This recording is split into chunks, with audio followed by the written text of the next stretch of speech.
اس جگہ پہنچتی ان کو مایوسی ہوئی کیونکہ دور دور تک بستی کا نام و نشان نہیں تھا۔ وہاں انہیں ایک آرمی پوسٹ نظر آئی۔ انہوں نے آرمی کے ایک نوجوان سے بستی کے بارے میں معلوم کیا۔ اشش اپنے ساتھ پرانے اخبارات بھی لایا تھا جس میں مونالیزا کی تصویر چھپی ہوئی تھی۔ اس نے جوان کو بستی کی تصویریں بھی دکھائیں لیکن بس تسلی بخش جواب نہیں ملا۔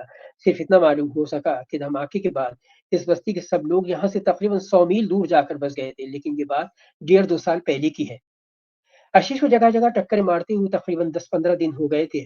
آج جہاں وہ پہنچا تھا وہ ساحلی علاقہ تھا جہاں ایک چوکی بنی ہوئی تھی۔ اس چوکی میں فون دیکھ کر اسے نرلی کی بہت یاد آئی۔ اس نے نرلی کو فون کیا۔ نرلی سے بات کرتے وقت اس کی آواز اس کا ساتھ نہیں دے رہی تھی۔ وہ گھٹی آواز میں اس سے بات کر رہا تھا۔ نرلی اس کی مایوسی کو محسوس کر رہی تھی۔ اس نے اشش کو دلجوئی کی اور اسے دلاسا دینے کی بھرپور کوشش کی۔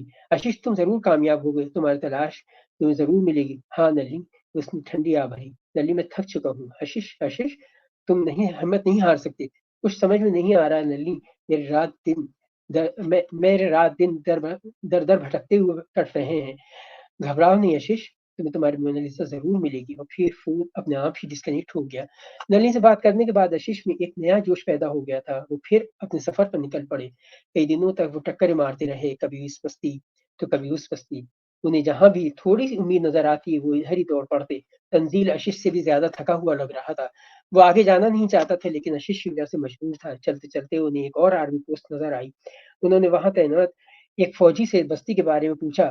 اس نے کچھ میل کے فاصلے پر ایک بستی کے ہونے کا اشارہ دیا۔ ان کا سفر پھر شروع ہو گیا۔ وہ فوجی کی بتائی ہوئی بستی میں پہنچے۔ انہوں نے مونالیزا کی تصویر بستی والوں کو دکھائی۔ بستی میں کسی نے بھی اس تصویر کو پہچاننے سے انکار کر دیا۔ انہوں نے اتنا ضرور بتایا کہ یہاں سے چند میل دور شمال میں ایک اور بستی ہے، شاید وہاں کچھ معلوم ہو سکے۔ وہ دونوں اب اس بستی کی طرف روانہ ہوئی۔ بستی ڈھلان پر بسی ہوئی تھی۔ بستی تک پہنچنے کے لیے انہیں کافی نشیب و فراز سے گزرنا پڑا۔ ایک جگہ انہیں اپنی جیپ روکنا پڑی۔ تنزیل بہت محتاط تھا۔ اس نے جیپ کو پیڑ کی اوٹ میں اس طرح کھڑا کر دیا کہ جیپ کسی کو بھی آسانی سے نظر نہ آ سکے۔ وہ وہاں سے 1-2 فرلاگ پیدل ہی چلے۔ اوبڑ کھابڑ راستوں پر چلتے ہوئے بڑی مشکل سے وہ اس بستی میں پہنچے۔ وہاں پہنچتے پہنچتے شام ہو گئی تھی۔ سورج غروب ہو رہا تھا۔ بستی میں قدم رکھا تو دو دیے ٹمٹمانے لگے۔ بستی زیادہ بڑی نہیں تھی۔ لوگ اپنے اپنے گھروں میں جا چکے تھے۔ ان کے لیے مونالیزا کے بارے میں معلوم کرنا اب زیادہ مشکل ہو گیا تھا۔ ہر گھر کے دروازے بند تھے۔ ہمت کر کے انہوں نے بستی کے سب سے پہلے مکان کا دروازہ کھٹکھٹایا۔ ایک لہیم شہیم بدصورت گول مٹول مرد باہر آیا۔ وہ دونوں ہی اسے دیکھ کر ڈر گئے۔ بہت ہمت جٹا کر اشش نے اسے تصویر دکھائی۔ اسے ناگواری کا احساس ہوا اور تصویر پہچاننے سے انکار کر دیا۔ وہ دونوں اس کے رویے سے خوفزدہ ہو گئے تھے۔ تنزیل کے چہرے پر خوف نمایاں تھا۔ وہ نہیں چاہتا تھا کہ اب دوسرا دروازہ کھٹکھٹایا جائے، لیکن اشش کا اترا ہوا چہرہ دیکھ کر مجبور ہو گیا۔ اب وہ ہر دروازے پر کھٹکھٹا کر مونالیزا کے بارے میں پوچھ رہے تھے۔ ان کا خوف کچھ کم ہوا تھا لیکن مونالیزا کا ابھی تک کچھ پتہ نہیں چلا۔ مایوسی کی چادر ان کے وجود پر طاری ہوتی چلی جا رہی تھی۔ انہیں مونالیزا کے بارے میں معلوم کرتے ہوئے تقریباً 2 گھنٹے ہو گئے تھے اور رات بھی ہو چلی تھی۔ بستی گہرے اندھیرے میں ڈوبی ہوئی تھی۔ اشش اور تنزیل جیبی ٹارچوں کا سہارا لے کر چل رہے تھے۔ تنزیل کی ہوائیاں اڑ ہوئی تھیں۔ وہ اس حق میں نہیں تھا کہ مزید گھروں میں پوچھا جائے۔ اسے ڈر تھا کہ رات زیادہ ہونے پر کسی محفوظ مقام پر نہیں پہنچ پائیں گے۔ بستی والوں کے رویے سے ایسا محسوس ہو رہا تھا کہ وہ انہیں پناہ نہیں دیں گے۔ اشش کو نہ جانے کیوں بار بار یہ احساس ہو رہا تھا کہ بستی والوں پر خوف کے بادل چھائے ہوئے ہیں اور وہ ان سے کچھ چھپا رہے ہیں۔ مونالیزا کے بارے میں پوچھتے ہوئے انہیں مزید 1 گھنٹہ اور گزر گیا، جبکہ ابھی تک آدھی بستی کی تلاش بھی مکمل نہیں ہوئی تھی۔ تنزیل اشش سے واپس چلنے کی ضد کرنے لگا لیکن اشش کسی بھی حال میں واپسی پر راضی نہیں تھا۔ تنزیل نے اس سے کہا، ہم لوگ جیپ میں چل کر آرام کرتے ہیں، صبح ہوتی پھر ادھر آ جائیں گے۔ ہمیں جیپ کو بھی کسی محفوظ جگہ پر پار کرنا ہوگا۔ اشش نا امید ہو کر بولا، اچھا بس اس مکان میں ایک اور معلوم کر لیں۔ تنزیل اس کے لیے راضی ہو گیا۔ مکان کا دروازہ کھٹکھٹاتے ہی اندر سے ایک عورت کی آواز آئی، کون ہے؟ جی وہ ہم مسافر ہیں، تنزیل نے جواب دیا، ابھی سب سو رہے ہیں، صبح آنا۔ بی بی ہمیں اپنی بہن کے مکان کی تلاش ہے، پلیز آپ ہماری مدد کرو۔ عورت نے دروازہ کھولے بنا ہی جواب دیا، ہاں بولو کون ہے وہ بی بی اس کی تصویر ہمارے پاس ہے، یہ دیکھو۔ تنزیل نے اشش سے وہ تصویر لے کر دروازے کی جھری سے اندر ڈال دی۔ عورت نے جیسی ہی تصویر دیکھی وہ حیرت زدہ ہو گئی۔ اس نے خوف اور مایوسی بھرے لہجے میں پوچھا، یہ تصویر تمہارے پاس کہاں سے آئی؟ اس تصویر میں تمہاری بہن کون سی ہے؟ بی بی وہ چھوٹی بچی کے ساتھ ہے، وہ ہماری دور کی بہن لگتی ہے، تم جھوٹ بول رہے ہو۔ میں نے تو کبھی حدیبہ کی بھائی کو نہیں دیکھا اور نہ ہی حدیبہ نے کبھی اپنے بھائی کے بارے میں بتایا۔ Be be